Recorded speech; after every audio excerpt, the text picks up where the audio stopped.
Welcome to Blue Grit Radio, the podcast that explores making better cops for a better community. I'm your host, Eric Tung.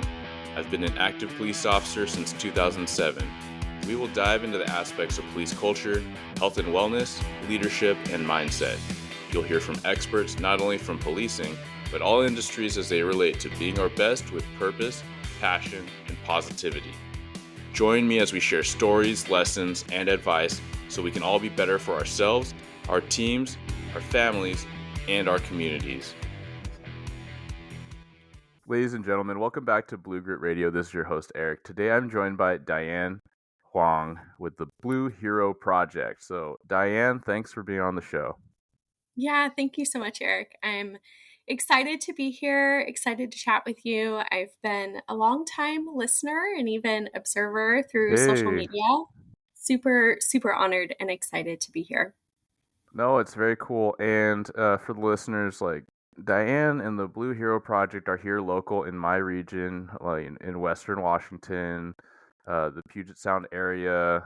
We can say King County, right? But you go all over, and we'll get into that. But no, it's been awesome to meet you on a number of occasions and communicate over a lot of police issues and just supporting cops and what the Blue Hero Project is all about, and to have received your guys' support at Kent PD, and then see it through social media at all these neighboring PDs, right? From Seattle to, even Portland, right? And we talked about that recently in a visit. So, no, but thank you so much for hopping on here, bringing some awareness, but then also just doing what you do. And spoiler alert, we're also going to talk about how you're a first responder spouse. And so being in a first responder family, I also want to say thanks for what you do and the awareness that comes with that. Yeah, thank you. I think it's been a huge honor. Our nonprofit didn't start with us planning to start a nonprofit. And I think looking back over the past several years, it's just been such an honor to serve in the way that we serve and to be even just a part of the law enforcement community and the law enforcement family. We just feel incredibly, incredibly honored to be able to serve and just be a part of the community ourselves. Yeah. So how did that build? What was the genesis there? Yeah. So there's actually a good friend of mine. Her name is Taylor. Her husband works at Tacoma PD. And in 2021, she went on her social media and was collecting donations to buy snacks and drinks for local law enforcement agencies. And she had a little thing at the end of her caption that just said, you could donate towards the work that I'm doing, or you can start something like this in your area and do this in your own area. And so when I saw that, I was like, I think I'll give this a go. We were in law enforcement through 2020, 2021, and it was obviously a very difficult season. And so I was just like, this is an opportunity to just very simply and tangibly show support. And I remember I talked to my husband and I was like, hey, I'm going to post a little something on my social and see if anyone wants to donate money to buy snacks and drinks for a local agency. And I remember telling him that, because I was worried we weren't going to get any donations just coming out of the season that we came out of and we're actually still in. And I was like, okay, babe, if no one donates, we'll put money together. I'll ask my parents, I'll ask my sister and her husband and my brother, and we'll kind of just pull money together as a family and bring snacks and drinks to what I was thinking would be one Seattle PD precinct. And so I did the little social media post, and from there, we had thousands of dollars that came in within the first week. So I was like, oh, I hope we get $200. And how'd that feel? Amazing. And it's one of those things where the support's there, but you just don't always see it. Mm-hmm. It's maybe not as loud. So when all that money came in, we were just kind of blown away. I was blown away just by people, because a lot of the people were people from my friend groups and church. and not even our law enforcement community. So to have people saying, yes, oh, please, like I would love to be able to contribute to this was just really encouraging. So that's kind of how it started as what we thought would be a one time community project, bring some snacks and drinks to Seattle PD. And from there, it really just organically grew. Um, and that's kind of what I referenced earlier. Like, we didn't go into it planning to start a nonprofit. It was really, let's serve in the way that we can with what's in front of us. And from there, it just organically grew and eventually became a nonprofit organization. So, Yeah. I think that's so cool. I mean, there's so many layers there, and there's so much beauty in this, the personal touch of just like what you simply just want to do. You just want to put out something simple, and a lot of times you say that, right? A lot of times it's literally in how you explain the project, but just to say, hey, like we just want to show up in this simple way. We want to just bring you some snacks, some refreshments, and just show we care. And I think that there's so much power in that because, like you're kind of mentioning, the attitude of most of the public is supporting. Like most people don't want to abolish the police. Like most people are responsibly minded and have enough common sense to know that that's an irrational even concept. But then also so many people are like of this quote unquote silent majority that we all kind of talk amongst ourselves in the community to say, hey, most people want us there. People are calling 911. People are kind of giving us a thumbs up, usually during day shift, not really at night. But anywho, like most people kind of want us there. But for a lot of us, especially in the last few years, we recognized that we would really like that silent majority to be a little less silent, especially in the realms of public policy and the things that we know need to happen so we can actually protect the people that actually need help. But, if you boil it back down without going on some tangent, if you boil it back down to what we can do as individuals and community members, we can show up in all these different ways. But what you did, I think, is so beautiful in the simplicity, which is just a few snacks and some protein shakes or like a beef stick and a protein bar, like all these like a Cliff Bar, like that is so helpful just to get that little boost because oftentimes it is just the little acts of encouragement which are so impactful. yeah, I think there's so many people that we've even talked to that are like, oh, I'm so grateful for law enforcement. And I just didn't know how to show support or don't know how to show support. Or maybe even in the context of drinks and snacks, there's just been some people that are like, hey, I can't really afford to spend, $300, $400 on snacks for an agency, but I would love to send you $20. I would love to send you $50. And Yeah. so I think it's been really great to just even be a bridge between the community and the agencies, and one of many ways for people to be able to show support and appreciation to officers. So it's been really neat to see the support come in from people all over the region and from churches and businesses and individuals and even other law enforcement families, which has been really neat. Yeah.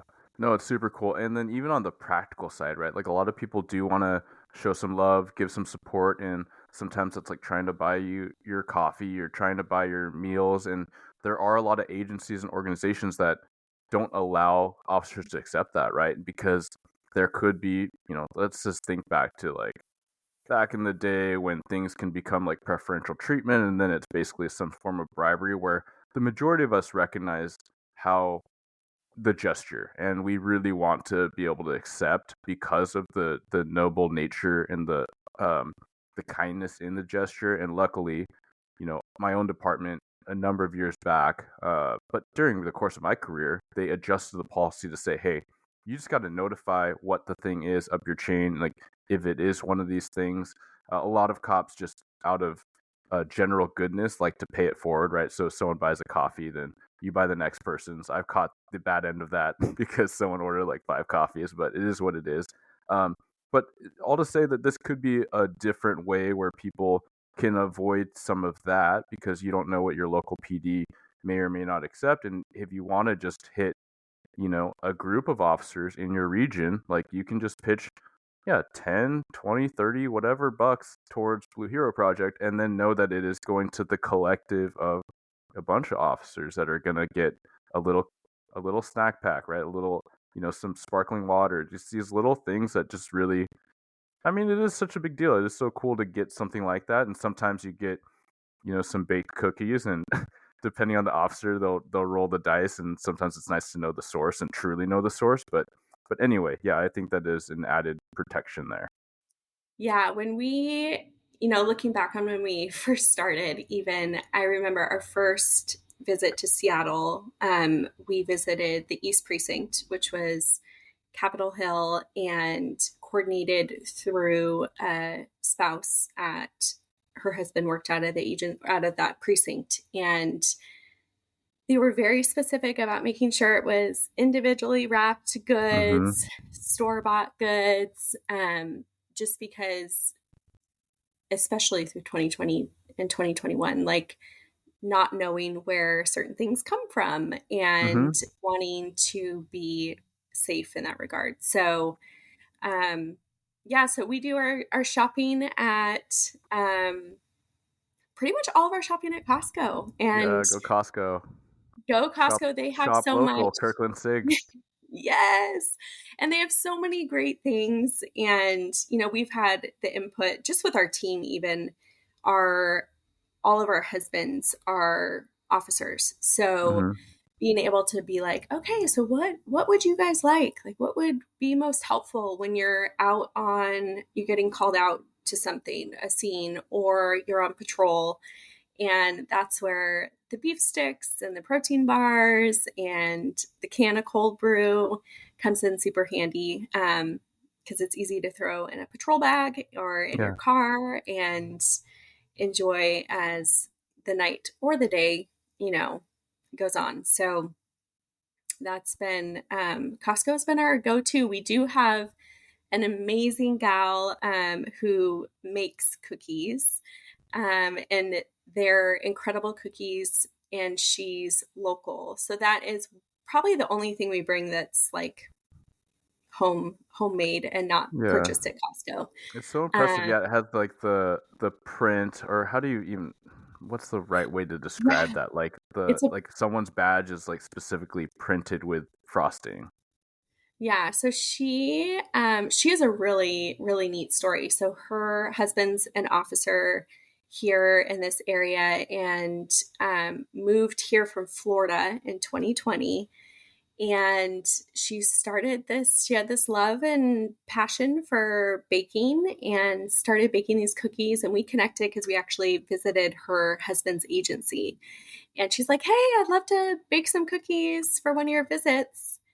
And um, I was like, okay, picturing maybe like a container of chocolate chip cookies or something. Yeah. And they were like these fabulously decorated cookies. And now she's moved into this. Um, she got like a 3D printer and then a ink printer for the cookies. Mm-hmm. So she's actually able to put all the agency patches Yeah. on the cookies, and she makes those for our visits, and it's always so fun to be able to add that personal touch with our visits. So Yeah. That's so cool. So as yeah, you and her grow, like, name, yeah, no. I was gonna say, what's her bucket cookies? I have to do a little shout out Yeah, because please do. she's made literally hundreds and hundreds and hundreds of cookies for law enforcement all across the state. And her whole family invests a lot of time and love into those cookies for our visits. So she's Yeah, I amazing. love that.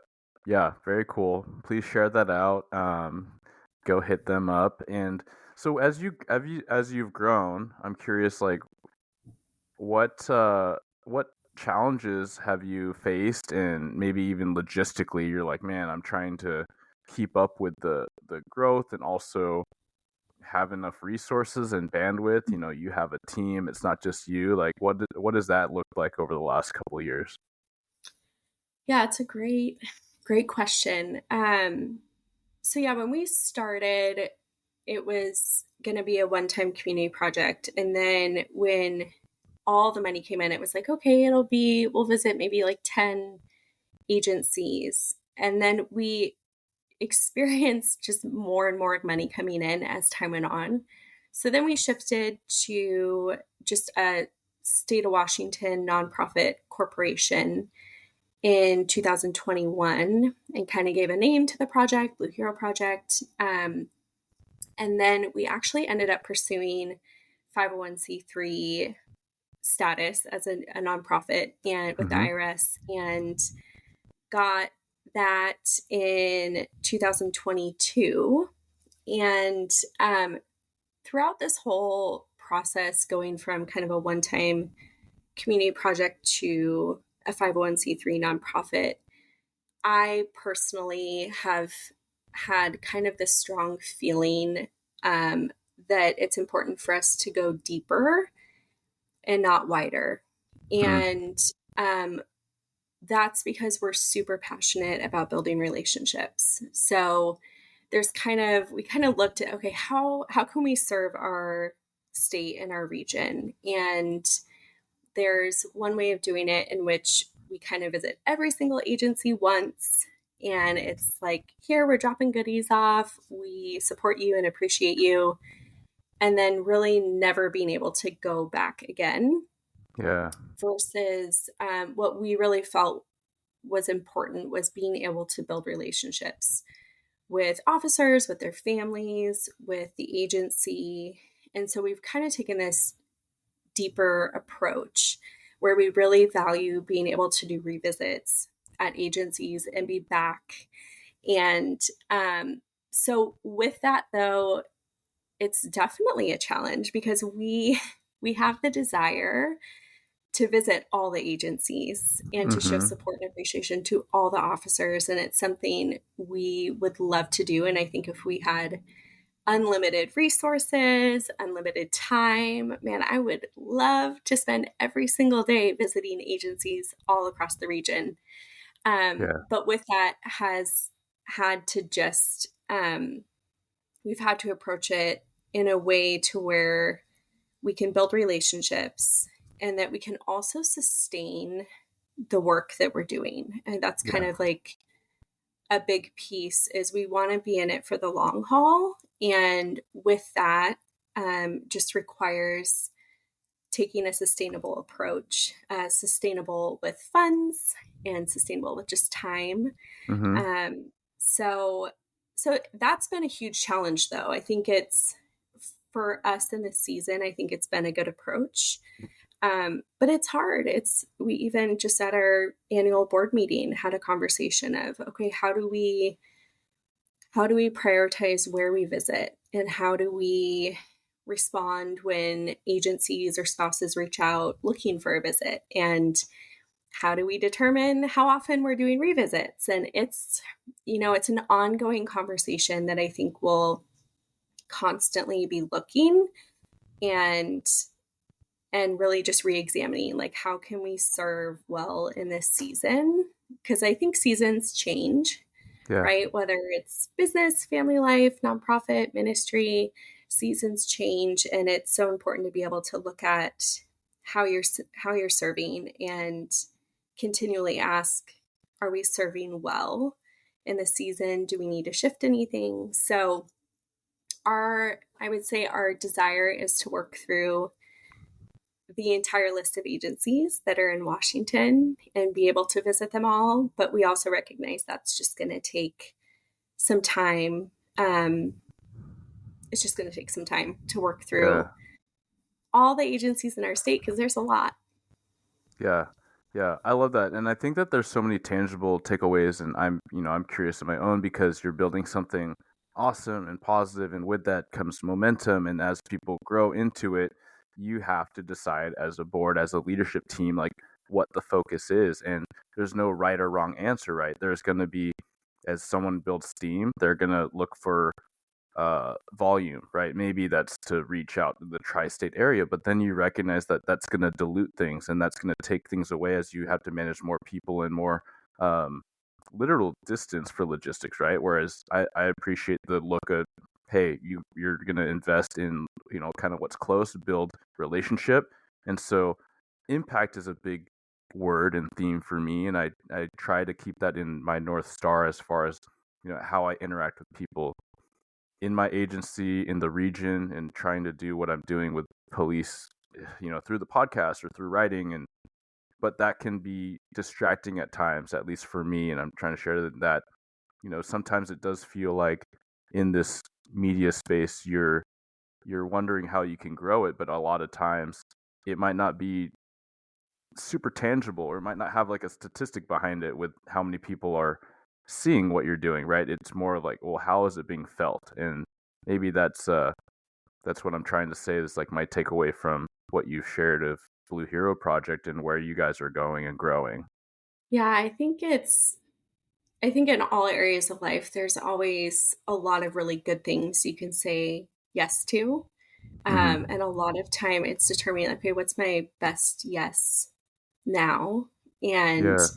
I know as a team, like we've had to have those conversations of what's our best yes right now, and how can we care for and care for the people we've kind of reached at this time. How can we care for them well, and how can we steward our work in this organization well in this season? And it's hard. There's that space between like where you are and where you want to go, and being patient and moving at a Hmm. pace that allows you to just serve well and with excellence and with integrity. And pace is an important thing. So Yeah.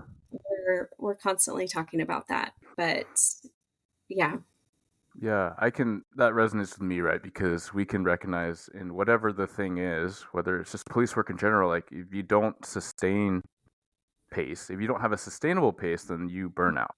And that doesn't do anyone any good, right? To have this short lived temporary thing.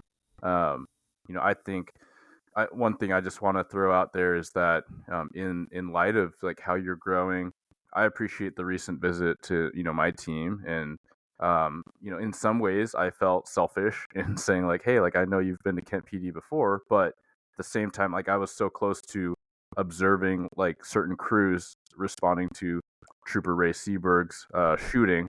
And for me, I was like, man, there's like we get so we have so many losses in this job, and it's so rare that we get the type of win in Ray's survival. And I know how it affected them. I saw that up close, so I just appreciate, recognizing maybe what I'm trying to do, not just to make it about my guys. What I'm trying to do is reflect on how, for the whole, being like law enforcement in the region, like I appreciate the willingness, maybe the tacit or the inevitable willingness of the whole to share like a larger piece, to Kent PD and the guys, on the night crews that responded. And because that does take away, in some regard, it takes away time, it takes away literal snacks, from maybe an agency that hasn't had the benefit to meet you and your team. But at the same time, like I hope that people, when they think about like, oh, have they been out to visit us, or we don't have like that, maybe we don't have an organization like Blue Hero Project in our county, but maybe that it also inspires others to try to fill that in some way, or other community groups to do as you're doing, right? And that's a lot of why I want to kind of highlight you and your story, and how your team is growing. Yeah, I was actually talking with one of our team members, and I was like, man, if we just had like $1 million, it would be so fun to just every day travel somewhere. And because we're just so passionate about it, and we love what we do. And I personally, like, it just brings so much joy to be able to visit agencies and to be able to look officers in the eyes and say thank you for everything that they do. Um, but with that, it's also like recognizing that we all play a part. And I think even when I think of how Blue Hero Project started, it started with a police wife, in Pierce County, who was raising money to bring snacks and drinks to local agencies down there. And so I think it's beautiful even to connect with other individuals and other organizations who have the desire to do something similar or do something similar in other states and other parts of the US even.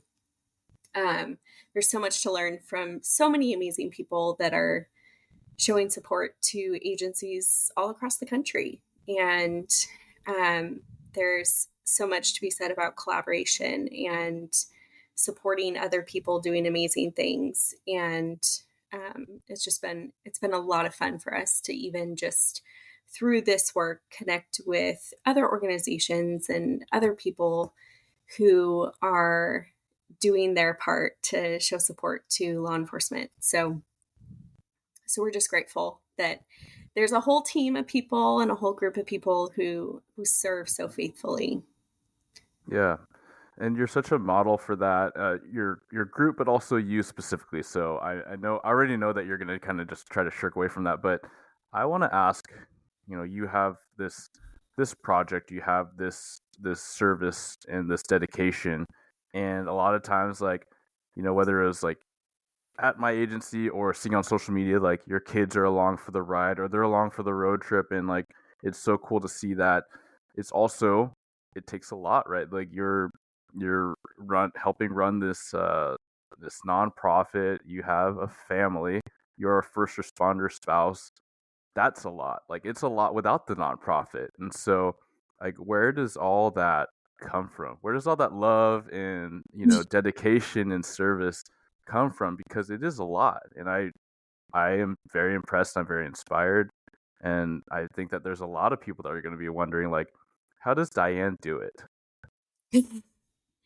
Well, I think for me personally, if I just speak for myself, like my relationship with the Lord and um, the way I desire to serve Him is what empowers me to serve others. And so I think all things in life, whether it's, how you work, ministry, family, I think being able to serve in the way that He's calling you to serve really enables you and empowers you to serve well. So I, from the gate will say, like, the Lord has really opened my eyes to the community that we serve and has given me the strength to serve in the way that we serve. I also think, in addition to that, there's the whole family being on board. Mm-hmm. And I think when I look at the work of Blue Hero Project and what we do in the visits, I couldn't personally do it without my incredible husband who has been cheering me on and supporting me and encouraging me and praying for me since the very beginning. So I think there's, even with like our very first conversation around this nonprofit and this work, there was a conversation that we had of like, yeah, let's talk about this. Let's pray about this. And we both together felt really great about serving in this way. Mm-hmm. And so that I think has been a huge part. Like I can't serve others and support others without being supported as well. And so I think even our team, it's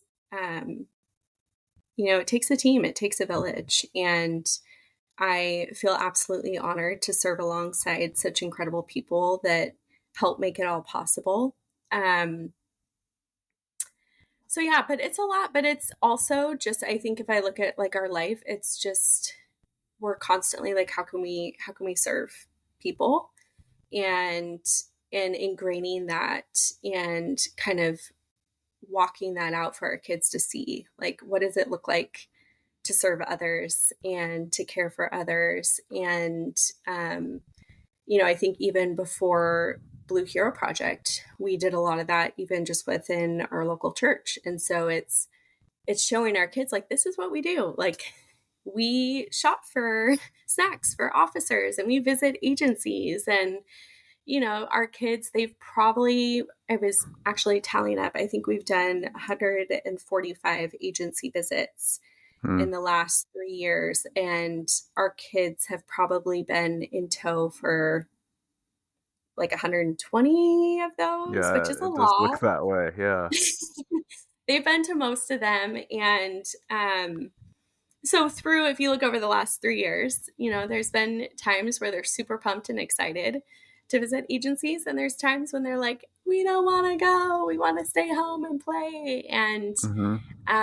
so there's been so much about just teaching them that this is what we do and this is who we are. We serve and we care for people and we encourage people. And yeah, so as far as just like family life, it's been a lot of fun, and I think using it even as an opportunity to teach our kids about serving others and working hard is something that's always been really, really important to us along the way. So I don't know if that answered your question. That It was kind of like does. a No, rambly answer.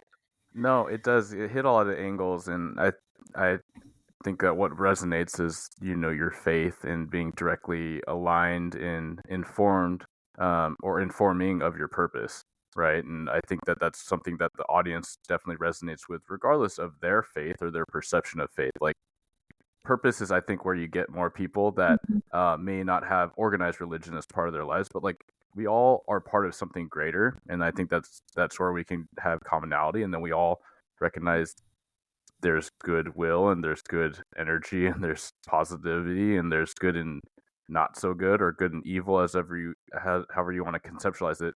But what I appreciate is like the collaborative, positive energy of it. I do believe that there's a higher power, right? And I do think that there is this notion of we're not in control of everything, but we can certainly control certain aspects. And I just love the positivity, and I love that energy. That it does seem that, like, when I look at how you navigate with your family and Blue Hero Project, it is an example where positivity is something that just builds more of, right? It's a multiplier. It's exponential in a lot of ways because of what it can continue to feed and grow. Yeah, yeah, that's really good. Yeah, and I feel like there's a certain amount of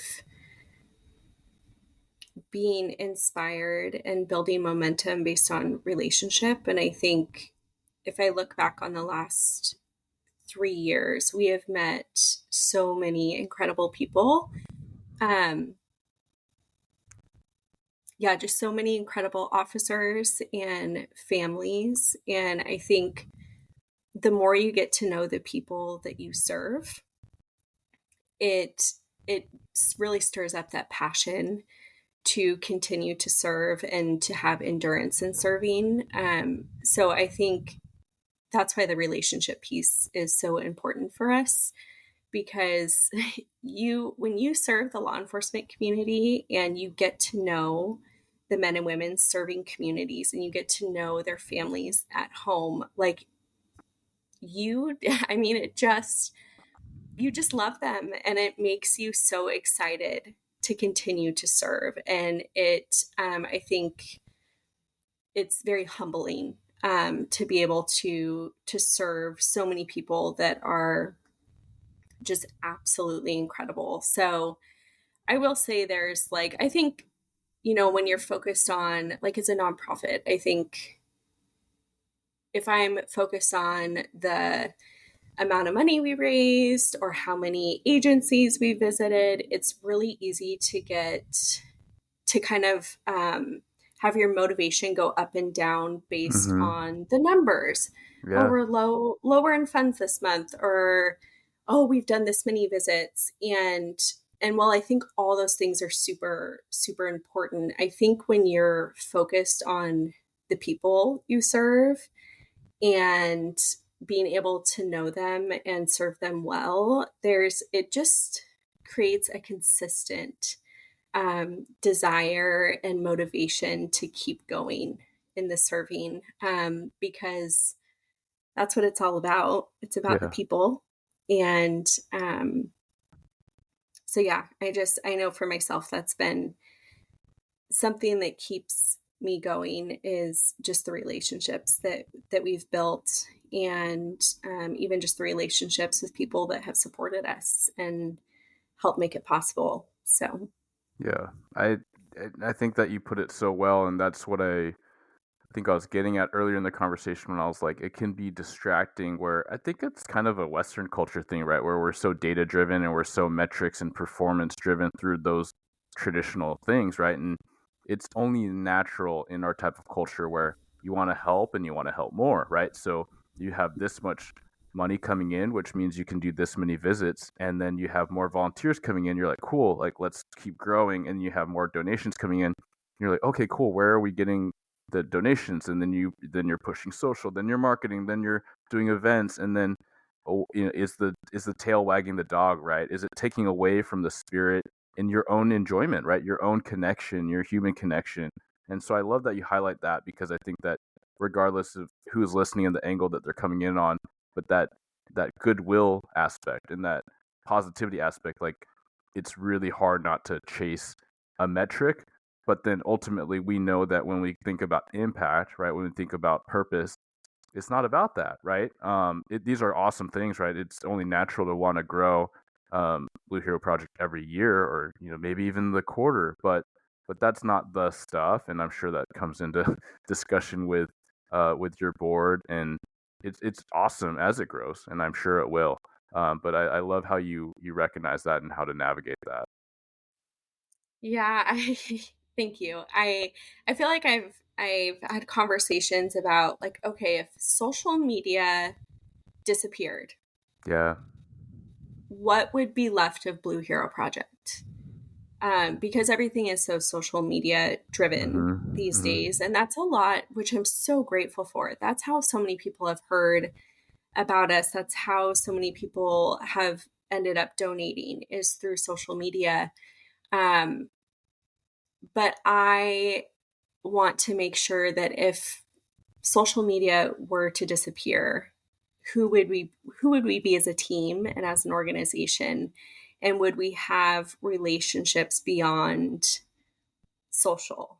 And if social went away, would we still be serving people well? And I know we've had conversations, I think, even in the past about this, because we love doing our agency photos and Yeah. photos of the officers, and being able to highlight the agencies we visited and the Mm-hmm. incredible men and women that are serving communities, and really put a face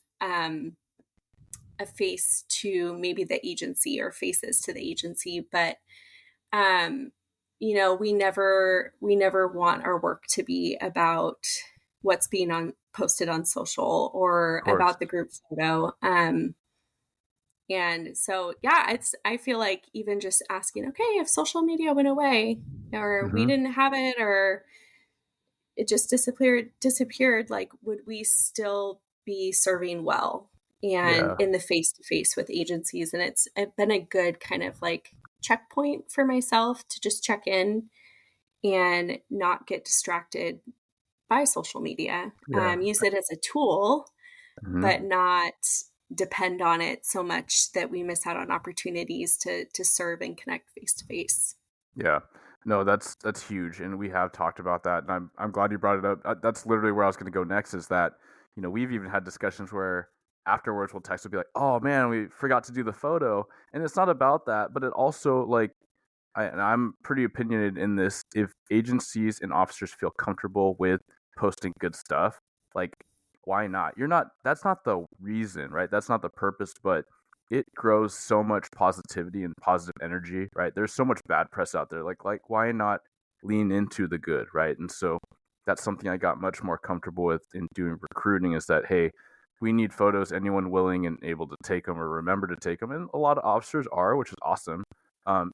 and I've even heard other agency reps or different officers say, "Hey, like we purposely don't put this on because that's not the point." I'm like, okay, I respect that, but at the same time, like when people in your agency or people in the community are doing awesome things, or you're partnering and doing awesome things, like why deny that, right? Like why hide that if people are open to it? So I love when people are doing good stuff on social media. It's not for the photo op, but let's like recognize the good and the positivity and the inspiring nature of something like a photo op.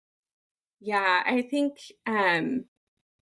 when we started doing kind of group photos, it was a lot of times just for people who had donated and people who had supported us. You know, it's Mm-hmm. one thing for us to say, okay, we're visiting Kent, we're visiting Kent PD, and for some people they don't have a picture. Like, I don't want to say it's like cold or dry, but it's like, okay, Kent PD, it's a building, it's a law enforcement agency. But when you see a photo of men and women who are husbands, wives, moms, dads, sons, daughters, and you can actually see the people serving the Kent community. Um, I don't know. I think it's just so impactful to be able to see like our work is to serve people, Mm-hmm. um, people who are people and they have families and they have passions and hobbies. And yes, they put on a uniform every day and serve their community faithfully, day in and day out. But even beyond that, they're people. And so we just love, even in photos, to be able to show the people that we're serving. And I think to remind our community that these are men and women serving their community, and um, doing so with such like they're sacrificing so much to serve their communities, and they're also people. Yeah. And when we're out shopping at Costco, those snacks are going to people. And so we love the group photos. We love being able to just highlight the different agencies we visit, and all the people serving all across the region. So Yeah. No, I think that's fantastic. And I think that just brings this heightened awareness of again the multi-angle benefits of doing that. Um, one part I want to cut back to is when you talked about support. And as a first responder spouse, I recognize the extreme support that first responders need, police officers need from the family, from their partners to be successful in this endeavor. It is a lot, right? And it is a lot for the family. Like the family essentially signs up, whether they're like fully on board or whether they're like, hey, like, yeah, we're here. It affects the family in a significant way. Um, First off, I kind of wanted to highlight and pay some respect and some kudos, fist bump, virtual fist bump, to Davin, like for being supportive of your vision and your desire to grow this. Because similarly, like as I said, it's enough to be a first responder spouse and you know running a household with the shift work and all these things, um, to be the stable side. Whether you're working a nonprofit, whether you're staying at home as a spouse, whether you have a full career, there is a degree of weight that non first responder carries that the first responder generally does not. And for those, like shout out to the double first responder families, like they're both pulling to competing shifts, or I've even heard where partners purposefully work opposite days with very little overlap to cover childcare. Like, man, that's a lot on the family, and hats off to you for making it work, in sacrifice for your kids. So all to say, like, um, there's a there's a couple questions I should probably split up in topics to pay acknowledgement, um, but I love that aspect where as a partnership, as a marriage, you have, it sounds like, found so much alignment in what your goals are, what your purpose, your unified purpose. It sounds like faith is a big part of that. Um, I suppose if I want to give you a specific question, where do you think, what kinds of things do you think have been helpful for you and your husband in navigating all this life that you're um, thrusting yourselves into, or is thrust upon you, and how you're juggling these big awesome things you're doing? yeah, that's a good question. Yeah, I think a lot of it comes back to our faith. Um, so when Davin and I met, he was actually coming out of a season of being in full time ministry. So Mm-hmm. he was college pastor, youth pastor, worship pastor, and so when we met, he was not in law enforcement. And when we got married, he was not in law enforcement. And we kind of envisioned that he would always be in full time ministry. That was kind of like if you were to say, I signed up for something and getting Mm-hmm. married, it was like, okay, he'll be a pastor of some sort. So, but through that season and just not going into full time ministry and exploring other options, law enforcement was one of those options. And I think I've had a lot of people ask, like, oh man, like when you got married, he wasn't in law enforcement, he wasn't even pursuing it. What is that like? And I think there's two parts to it. And I think one is it's something that we really were like, okay, let's explore this and pray about it and see if it's a good fit and see if there's an open door, and which there was. Um, but also for me as his wife, seeing the fulfillment that he has had in this career and seeing how, like, going back to purpose, he's right where God wants him to be. And so for me as his wife, I will make every effort to cheer him on and support him and celebrate the fact that he's right where God wants him to be. And I think with that has brought so much peace, because it's a hard career. It's like you said, it impacts the whole family. It impacts me, it impacts our kids, extended family, but knowing it's where he's supposed to be has just brought so much peace. And I think it's me being able to align um, maybe my plans for him or thoughts of him, expectations, um, with who God has created him to be. And he is created to be a protector and a defender, and that's who he is. And he serves well. And so it's been so much. It's brought so much joy for me to see him really thriving in his role as a police officer, Mm-hmm.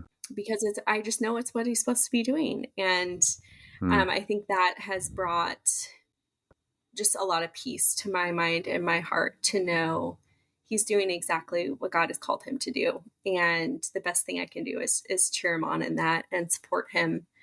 Um, and I think that's been a lot of what has helped us when things get hard, is just going back to this is where we're supposed to be, and we want to be wherever God calls us to be.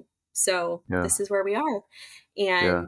and I think that's been a big piece of it, is just knowing it's where he's supposed to be. And it's kind of allowed us to dive fully into that. But I think with that, and I touched on that initially, it was just we've had lots of conversations and um, prayed about a lot of things and talked through a lot of things, even going into law enforcement. And every step along the way, even if he's exploring other roles within our department, it's always important for us to have a conversation and be able to be on the same page Yeah.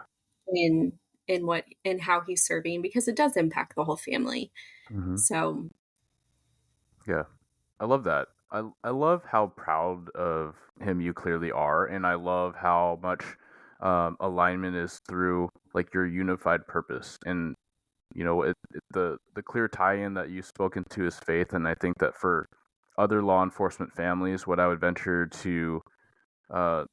suppose for those that don't feel aligned or don't feel on board is maybe the lack of connectedness to what bigger purpose there is. And for most law enforcement, there is something like of this job. Like, why do you need to do this job? It's like, well, because I'm part of something bigger, right? Which is to influence safety on this big level, like law and order, keep the fabric of society, like keep the chaos away, right?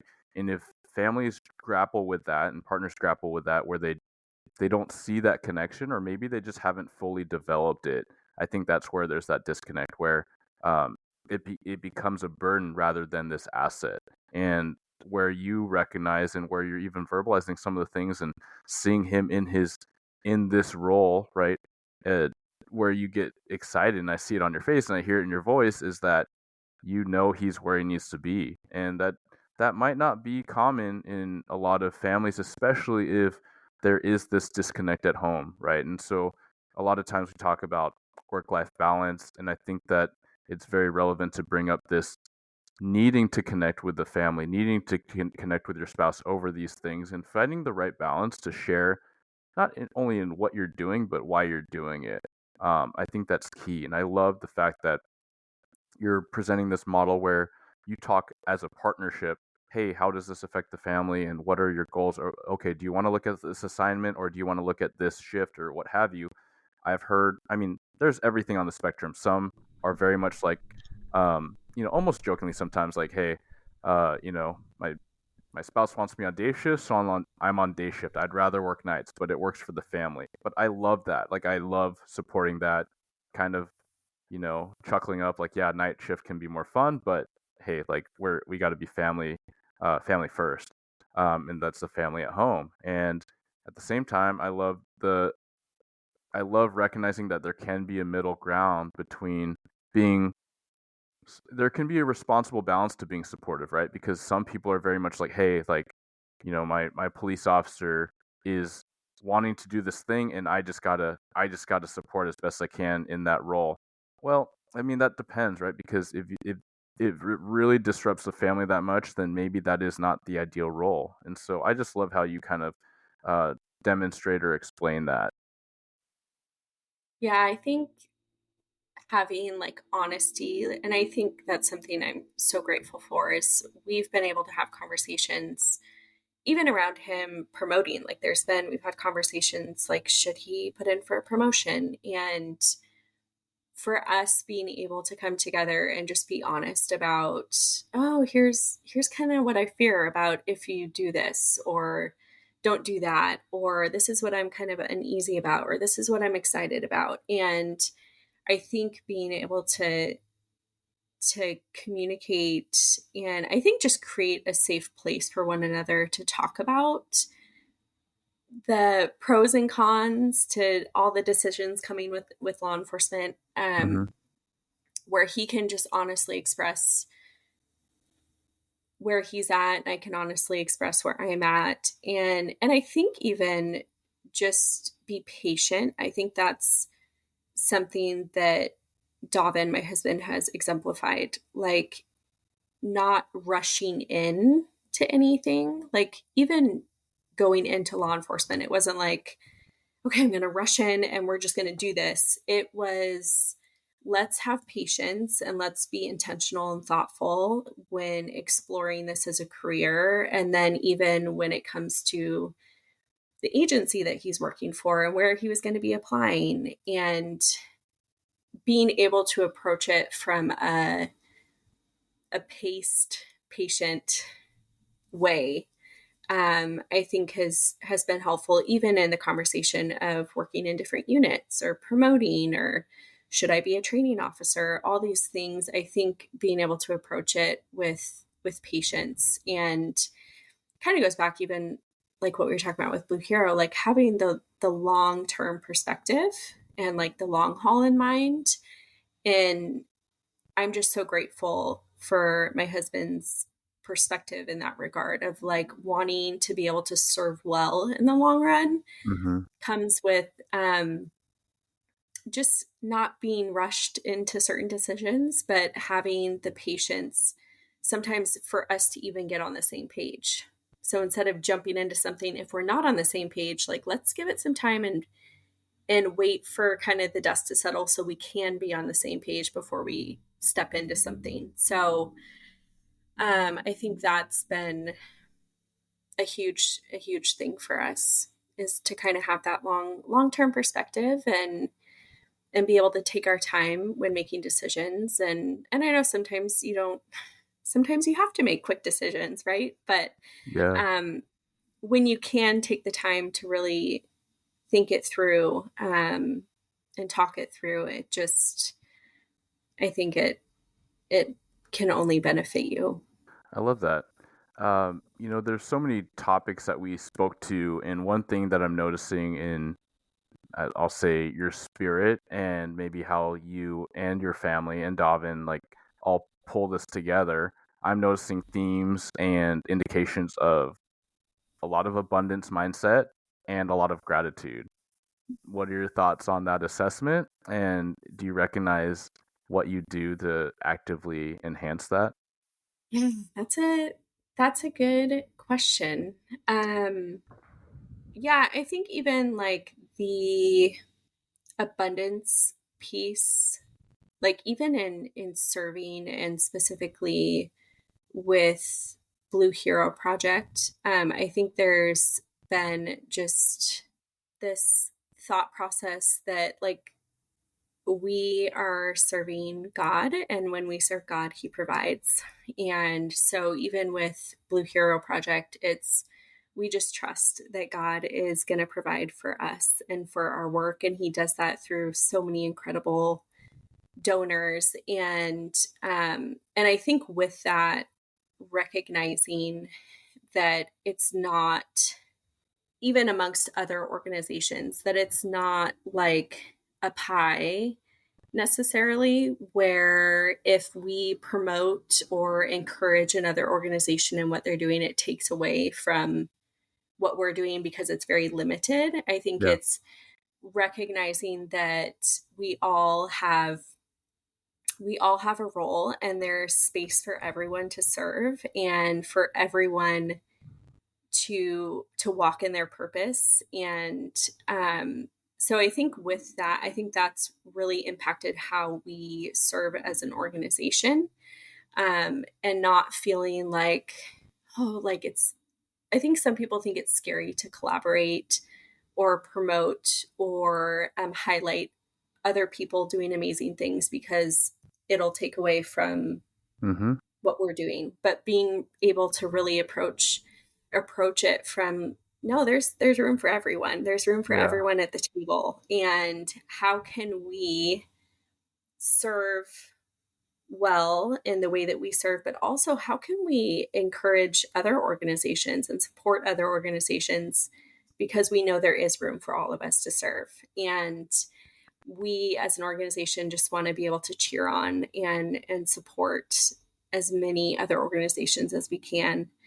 um, and I think even just like the gratitude piece is a big thing, and I think it takes being intentional, even just from personally within our marriage, within our family. Law enforcement life is hard, and it's easy to get distracted by the things that are hard or challenging or not going well. And those things will always be there. We were even talking about just like agencies as a whole. There's so many different agencies, and every agency has its own culture. And, but every agency has its strengths and its weaknesses. I don't even know if I Areas would, to improve. Yeah. yeah, areas to improve. Thank Opportunities. you. Like Yeah, for opportunities to sure. improve. And that's everywhere. And, so it's really just a lot of intentionally, like, I think being real about the things that are hard. Because I think sometimes maybe with gratitude, it's like we just need to be grateful for everything and everything's wonderful and Mm-hmm. happy.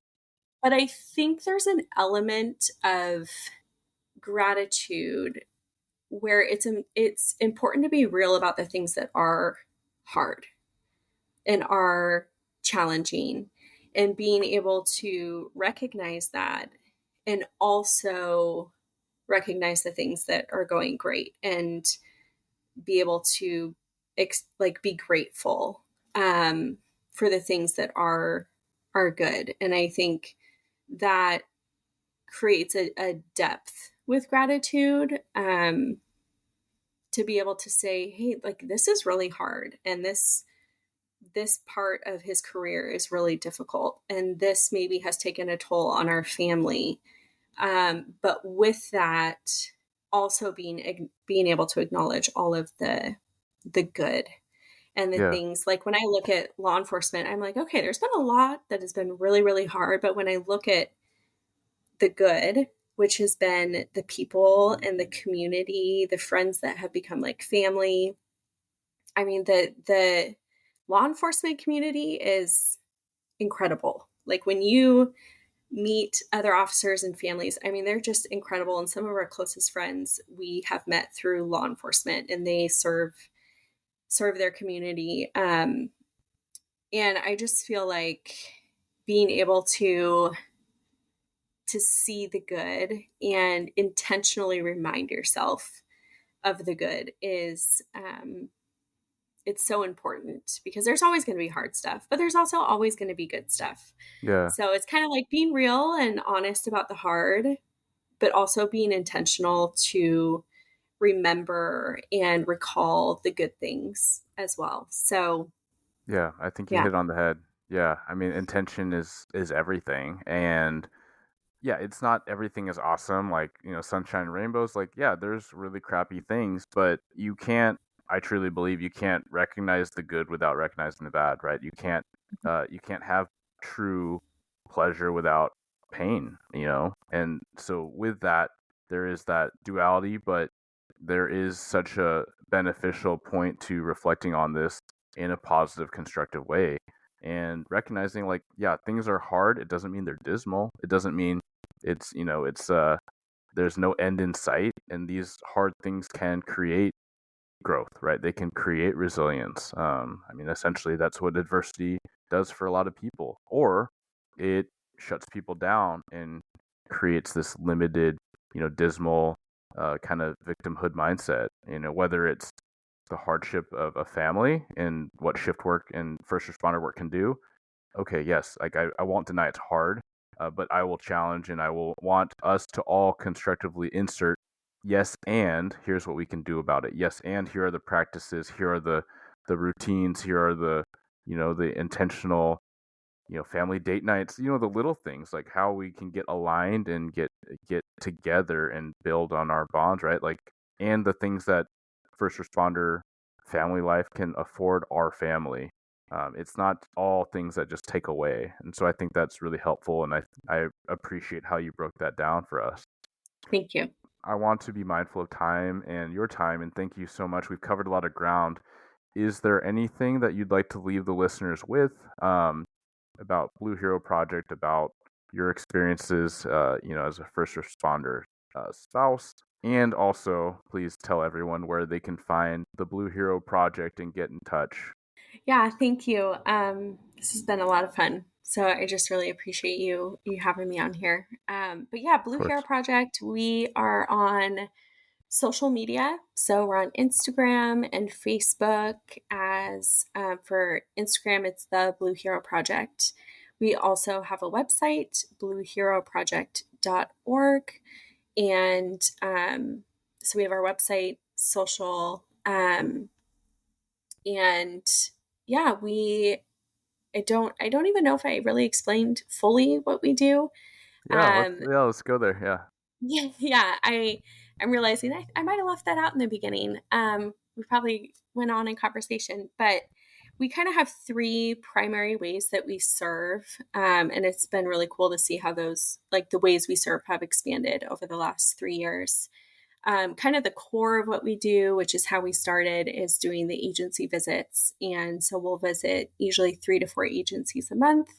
And we bring a whole wagon of snacks and drinks. And again, just a very simple, tangible way to say thank you to officers. So that's kind of the consistent primary way that we serve. We also recently started hosting law enforcement family days alongside Seattle PD's Mounted Patrol Unit. So Seattle PD has a Mounted Patrol unit, one of the last ones actually in the state. So officers that are on horseback. And so they have a private facility, and they have been gracious enough to open up their space to law enforcement families all across the region. So we'll have officers bring their families, and they get to spend time with the horses. They get to spend time connecting with other law enforcement families. And it's really just a great space for law enforcement families to just be refreshed and to have fun. Who doesn't love horses? I mean, there's something therapeutic about horses. So we're just so Yeah. grateful for their partnership. I think we're planning our 8th law enforcement family day event that's coming up in April. So that's another area that we serve. And lastly, we have been able to set aside money for meals, DoorDash gift cards for officers who are either injured on the job or involved in a critical incident. And a lot of that stems from relationships. So um, if it's an officer that we have some sort of connection with, or maybe connection with the agency, it's something we love being able to just offer. And again, it's just a simple, tangible way to let that family know that we are thinking of them and praying for them and just want to support them. So those are kind of the three main ways that we serve, and all of that you can see on our social and our website. But yeah, that's kind of the gist for Blue Hero. But yeah, I just want to thank you, Eric. I've been following you for quite a while on social and with your podcast. And I think you're just such a gift to our local law enforcement community. I think you're someone who always looks for ways to help other people serve well. And you do that, you lead by example very well. Thank you. But you're a servant leader. And I just think the work that you've done, even within your own agency and helping with recruiting in a time when recruiting is really hard. I've seen how you've served your own agency, but you've also come alongside other officers and other agencies to help them as well. And so I just want to thank you for all the ways that you serve our greater community, our law enforcement community, and you advocate for wellness. And one thing I love about your approach and your podcast and your content is you advocate for officer wellness, but you also advocate for the wellness of the family. Mhm. And you tie in the importance of officer wellness with how the family's doing and how are things at home. And I think that's just so important. So I just want to thank you for all the time that you invest into serving others and putting together content and really advocating for our law enforcement community. Yeah. No, thank you so much. And it's very humbling, and it's yeah, it's a lot, but at the same time, what I share is from a point of what I've seen in my career and what I've seen in my own life, and then that of others around me. And so much of that is just, again, trying to insert like an abundance mindset and recognizing, hey, the better we are at home, the better we'll be at work. The better we'll be at work, the better we'll be at home. Or maybe even I'll add an asterisk, because a lot of times we feel so good at work, but it's because we're potentially out of balance and we're distracting ourselves from these other things. Maybe we're productive at work, but are we really showing up the best way for ourselves and even our department, or even the community members that we're trying to serve, if we're not attending to our own needs and our own self-care and that of our families? It's really hard to reconcile those things, and it's not to disparage anyone that's in a tough spot. Certainly I've had the times that I've been a better husband, a better partner, a worse husband, worse partner, better dad, less patient dad, right? These are all things I'm literally continuing to try to learn about. So I'm by no means an expert. I'm just someone that is trying to share what I can from my angle, but I really appreciate the connection. I appreciate the compliment and the encouragement and the collaboration with people like you. I think that are in our community, and yeah, it is so much more about the greater community, maybe even like capital C community, whether you want to make that about law enforcement community or everybody, like literally who we're in the fabric of, living day to day as neighbors and all that. So, thank you so much, and thank you again for being on the show. And I'm excited to see you continue to do your thing and connect. Awesome. Thanks, Eric. Thanks for having me. Thank you for tuning into another episode of Blue Grit Radio. As always, support this community by subscribing, giving us a 5-star review, and following, liking, and sharing posts on Blue Grit Wellness on Instagram. You can reach me there or email me at bluegritwellness@gmail.com. Be well and stay gritty.